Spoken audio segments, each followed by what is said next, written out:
खेत किसान का, मिट्टी किसान की, मेहनत किसान की, लागत किसान की, पसीना किसान का, उपज किसान की, मतलब गन्ना किसान का। जिस किसान के पसीने से चीनी में मिठास आती है तो फिर उसकी जिंदगी में कड़वाहट क्यों। नमस्कार दोस्तों, आप सभी को नवरात्र की बहुत बहुत बधाई, शुभकामनाएं। और इस नवरात्रि इन शुभकामनाओं के साथ मैं ये वीडियो लेकर आया हूं आप लोगों के पास कि हमें उन लोगों के बारे में सोचना चाहिए जिनके दम पर पूरी दुनिया फलती और फूलती है, जिसके पसीने से पूरी दुनिया कायम है। आज फिर वही पुरानी बात है। देवीपाटन मंडल का जनपद बहराइच, चिलवरिया चीनी मिल दिवालिया घोषित हो गई और हजारों किसानों का पैसा कई वर्षों से फंसा है। जनहित में अपील की जा रही है, सरकार से निवेदन है कि उन किसानों के बारे में सोचा जाए जिन्होंने गन्ना तो उगाया लेकिन वो मिल का हो गया, भुगतान अभी तक नहीं हुआ है कई वर्षों से।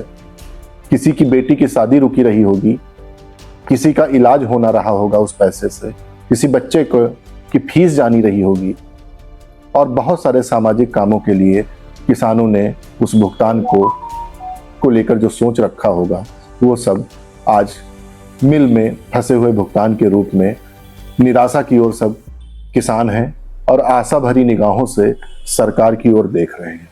आज उसी विषय को आगे बढ़ाते हुए कुछ पंक्तियां हैं जो किसान और सरकार के बीच की हैं और जो किसान संघर्ष करते हैं हमारे लिए, जिनका भुगतान फंसा हुआ है उस चीनी मिल में, उनके लिए आपके सामने लेकर आया हूं।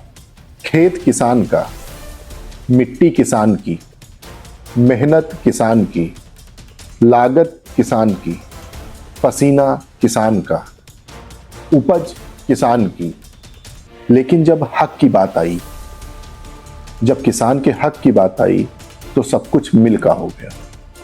चीनी मिल की हो गई, मुनाफा भी मिल का हो गया, फैसला भी मिल का हो गया। और किसान के हक में क्या आया? और किसान को मिलता है बकाया भुगतान, निराशा और कड़वाहट भरी जिंदगी। जिस किसान के पसीने से चीनी में मिठास आती है तो फिर उसकी जिंदगी में कड़वाहट क्यों। मेरी सिस्टम से, सरकार से और जनप्रतिनिधियों से अपील है कि चिलवरिया चीनी मिल में फंसा हजारों किसानों का जो भुगतान है वो जल्द से जल्द किसानों को कराया जाए, उनकी पीड़ा को समझा जाए। हर जनपद में उद्योग लग रहे हैं, चीनी मिलें लग रही हैं, लेकिन दुर्भाग्य है कि हमारे जनपद में उद्योग बंद हो रहे हैं। इस पर भी हमारे मंडल के, हमारे जिले के जनप्रतिनिधियों को और सरकार को एक बार जरूर सोचना चाहिए। रोजगार, किसान, पलायन, ये सब किसी भी जनपद की गंभीर समस्याएं होती हैं जिन पे अब काम करने की जरूरत है।